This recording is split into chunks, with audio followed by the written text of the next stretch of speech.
Part 1. Your Frequency. Chapter 1. You have a frequency. There are moments in every person's life when all things just seem to make sense.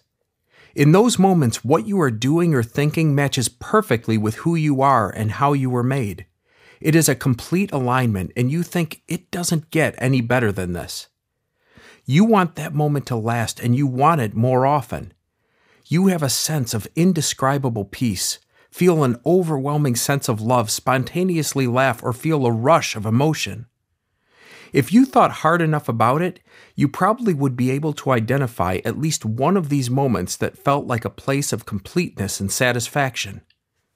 It is in those moments, whether you realize it or not, that you experience God. You hit your frequency. What is your frequency? In order to understand how your frequency with God works, it's helpful to understand how your body works. The human ear is amazing. The physiological process that happens in your ear, making it possible for you to hear, is complex and extraordinary. Every day, our ears collect thousands of sound wave frequencies that travel through a tiny path from the outer ear to a delicate organ in the inner ear called the cochlea. Through the winding curves of your cochlea, there are millions of small cells attached to the basal membrane that extend tiny finger-like projections into the fluid-filled cavity. These projections are called hair bundles. When sound waves or frequencies enter your ear, they move over these hairs, putting some into motion while others remain still. Each of these hairs has been programmed to detect a specific frequency, its favorite and only frequency. When it hears that frequency, the hair bundle bends and opens a small pore in the cell that allows a current to flow, sending the message to the brain. Out of thousands of frequencies that pass over that little hair bundle, it only knows and responds to the sound it was made to hear. A dog barks, a friend calls your name, your phone rings, or a guitar strums. When you hear these sounds, millions of hair bundles, each tuned to their favorite frequency, are opening up, working together to make sense of it all, and then sending an organized message to your brain. It is intricate, specific, beautiful, and godlike.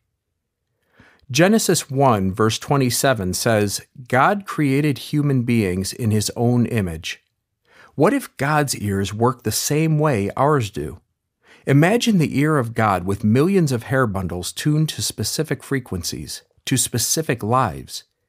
In the same way that God knows the number of hairs on your head, He knows your unique frequency. After all, He created it. He knows your voice and He listens to your life. He knows what is best for you, and He knows when you are at your best. Job 12, verses 10 and 11 says, For the life of every living thing is in His hand, and the breath of every human being. The ear tests the words it hears just as the mouth distinguishes between foods. God, in a way, has a hair bundle specifically for you. Meeting God on your frequency. The Bible speaks about hearing throughout the Old and New Testaments, inferring that there is something specific to be heard. In Exodus 15, verse 26, God says to Moses, If you listen carefully to the Lord your God and do what is right in His eyes, I will not bring on you any of the diseases I brought on the Egyptians. In the New Testament, the Apostle Paul writes, So then faith cometh by hearing, and hearing by the word of God. Romans 12, verse 16. God speaks to us in a variety of ways, but your God-given frequency is more than just sound. Living on your frequency is God's idea for ongoing connection with you. It's a way that you can live your whole life. He wants to walk with you, stir in you, and be available to you at all times. The Bible doesn't use the word frequency to describe connection with God, but the Apostle Paul does refer to this type of connection in 1 Thessalonians 5, verses 16 through 18, when he writes, Rejoice always, pray continually, give thanks in all circumstances. Over time, the concept of prayer as an ongoing conversation with God has often been replaced with certain postures of prayer, such as kneeling, folding our hands, and closing our eyes. Pray continually gets interpreted as always being on your knees. Unfortunately, due to that misperception, much of what Paul was saying has been lost. And once that idea of ongoing connection with God was lost, it made our universal response to this verse, that's just not possible. How is it possible? You are not the only one asking. Charles Spurgeon, the renowned 19th century preacher, once said, "It would be most unseemly, even if it were possible, for us to continue to unceasingly pray aloud. There would, of course, be no opportunity for preaching and hearing, for the exchange of friendly intercourse, for business, or for any other of the duties of life. If we prayed all day, we would never have a chance to engage in conversation, exercise our faith, eat, or sleep. Praying out loud all day long or constantly kneeling is impossible for most people. But it is not impossible to have an ongoing connection with God where you can feel His presence, sense His voice, and stay on your frequency." Start identifying. Think back to a moment when you felt connected to God, sensing His presence. Your moment, like your frequency, will be unique to you. It might have occurred in a beautiful natural setting where you experienced a moment of contemplative bliss. It might have been amid a frenzy of activity when you realized that you were doing exactly what you were designed to do. It might have been a moment of close personal connection with someone else or in a moment of quiet solitude. You can recall that instant when you thought, "It doesn't get any better than this." Stop and reflect on your moment. Where were you? Who was there? Can you remember what it felt like? Good. God intended for you to feel that. He created you to experience that moment of completeness in and through Him, even if what you were doing seemed only vaguely spiritual. Make no mistake, He created this for you. That feeling or moment is exactly what happens when you intersect with your frequency. It's not a fluke, accident, or random stroke of luck. It is a powerful connection to the Spirit of God. And in that moment, you aren't the only one to notice. Lindseys' story. Lindsay, a 20-something artist, worked at a boutique design firm as a graphic designer and had recently decided to follow Jesus. She was excited and ready to serve. So when asked to be a group leader for a summer mission trip with 100 high school kids, she gladly accepted the opportunity. The mission trip was in partnership with Safe House Ministries in Atlanta, Georgia, and focused on providing physical labor and meal preparation at a new homeless shelter. Students were having a great time, and ministry progress was happening in a variety of ways. Then something unexpected happened, and Lindsay found herself face to face with God.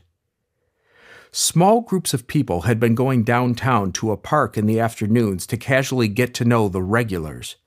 Lindsay volunteered to help keep the students in line one particular sweltering day in June.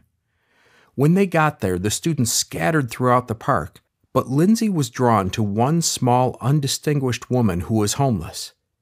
Lindsay later learned that the other homeless men and women in the park would not go near this particular woman because of her overwhelmingly pungent smell. Lindsay chose to ignore that. Lindsay moved close to the woman, began to talk with her, and then hit her frequency. She sensed God saying, "Wash this woman's feet." This is an example of those moments where you ask, "Really, God? You want me to do what?" In a situation that would have normally been awkward, things became very clear to Lindsay. She was supposed to wash this woman's feet. With gentle instruction and very few words, Lindsay asked the woman to sit on a park bench, and then she began to remove the woman's shoes. Lindsay had some wet wipes and hand sanitizer in her purse, so she pulled them out and began washing the woman's feet. People around the park stared with disbelief and astonishment. After all, they wouldn't go near her. But this young suburban professional was touching the untouchable. Her selfless action appropriately drew the attention of every person in the park. The woman seemed unsure and self-conscious at first, but she eventually felt comfortable enough to let Lindsay continue washing her feet. Lindsey carefully cared for every corner of the woman's broken and tired feet. As Lindsey washed, she recognized that this was one of those "it doesn't get any better than this" moments. She could hear God and felt like He could hear her. As she cared for this woman, an unmistakable life filled that park. Lindsey had hit her frequency, and everyone could sense it. The effects of that moment are still being felt to this day. Safe House Ministries, inspired by the impact of Lindsey's simple act, does a feet washing day for the homeless in downtown Atlanta with every missions group that comes to serve. Power in frequency. Frederick Buechner, theologian and author, writes, "The place God calls you to is the place where your deep gladness and the world's deep hunger meet. When those two things meet, you experience God-infused power. When you hit your frequency, you feel an overwhelming sense of fulfillment that almost seems otherly. And it is. God's supernatural power is in that moment. It is His power alive in you, the same power that brought Jesus back from the grave, Ephesians 1 verses 19 and 20. Living on your frequency is a powerful thing. It is a connection with a God who wants to do amazing things in and through your life to make an indelible impact on the world. Growth in frequency. When the Bible talks about connecting with the Spirit of God, a metaphor that is often used is water. Jesus said, "Let anyone who is thirsty come to me and drink," John 7, verse 37. Water is essential to life. Psalm 1, verse 3 says that people who delight in God are like trees planted along the riverbank, bearing fruit each season. Their leaves never wither, and they prosper in all they do. Water illustrates the redemptive power of God's presence as an always moving river that sustains and refreshes. A tree's job is not to grow, it is to be planted along the riverbank. In order to survive and thrive, and most importantly, produce fruit, a tree has to have a life-giving connection to water. Like a tree connected to the river, you are designed to connect to God. If you stay connected with Him on your frequency and access the life in it, you will produce fruit. In the park that day, Lindsey connected with God, heard His voice, and responded, bearing visible fruit to those who were watching. There is unmistakable power and growth in a life that is living on its frequency. Your ability to find your frequency and live on it has nothing to do with your bank account, your education, your job, your church, or how you grew up. None of these things pre-qualify or disqualify you. You are made with a frequency, and you must recognize it, stay on it, and allow God to work through your life. Your frequency is not just a feeling. It is more than a mood. When you connect with it, the transforming power of God's Spirit will begin to work in your heart, and like in Lindsey's story, people's lives will be affected for the good, including your own. Heart change. Being on your frequency will change your heart too. Jesus is not primarily interested in improving how you look, how you feel, or even how others see you. God has a plan in mind, and He desires to redeem you. He is intent on transforming you in such a way that your life radiates the goodness and glory of God. On your own, you can try to project an image and choose to make changes in your lifestyle, but making mere behavior modifications pales in comparison to what God truly wants to do in your life. An ongoing connection with God on your frequency will change your heart. Your heart is what God is after. The Lord does not look at the things people look at. People look at the outward appearance, but the Lord looks at the heart. 1 Samuel 16, verse 7. God doesn't just want our compliance. He wants our heart. For better or for worse, we live from our heart. All we say and do, the good, the bad, and the ugly, both the private actions that make up our everyday lives and the very public actions of nations and governments, ultimately have their source in the human heart. Jesus said it this way: "A good man brings good things out of the good stored up in his heart, and an evil man brings evil things out of the evil stored up in his heart. For the mouth speaks what the heart is full of. Luke 6, verse 45. That is why Jesus didn't come to change political, economic, or educational systems. His revolution to change the world was aimed squarely at changing human hearts. As hard as we might try, we can't change our hearts on our own, nor can we change others' hearts through clever convincing. God is the author of the kind of heart change we seek, and it is in your frequency where your personal transformation is found. Just as He uniquely designed your hair, your eye color, and your DNA, God thought up and intentionally designed your personality, strengths, weaknesses, and your pathway to Him. It is through His power alone that you are able to get the divine nudge you need to get your heart recalibrated, to get back to your original intent. And make no mistake, finding your frequency is not something you do once and move on. It is an ongoing heart-on-heart connection with God. Frequency requires effort. Dallas Willard, author of The Spirit of the Disciplines, said it this way: "You must act, and you must act intelligently, for without intelligent action, nothing happens." In effect, Jesus says, "Without me you can do nothing, but if you do nothing, it will be without me." We have a role to play in the process of living on our frequency. It requires effort. We can't wait idly by and expect God to grow us without doing anything ourselves. We must do our part. Imagine a sailor with a beautiful sailboat that is rigged with all the features it needs to sail: ropes, a harness, pulleys, and sails. A sailor can tie all the fancy knots, hoist every sail, and work from sun up until sundown. But ultimately, if the wind doesn't blow, the boat won't move. On the other hand, the wind can howl with gale force power, but if that same sailor doesn't come up from below deck to tie the fancy knots, hoist his sails, and do all that is necessary for the boat to set sail, then the boat won't move.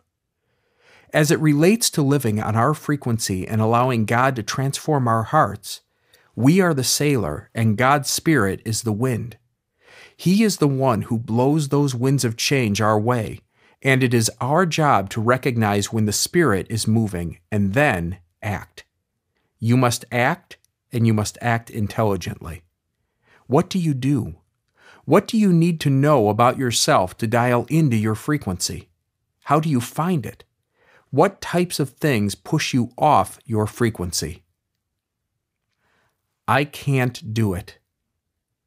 Most people want to be changed for the better, yet there seems to be a quiet seed of doubt that lies just beneath each person's veneer of hope.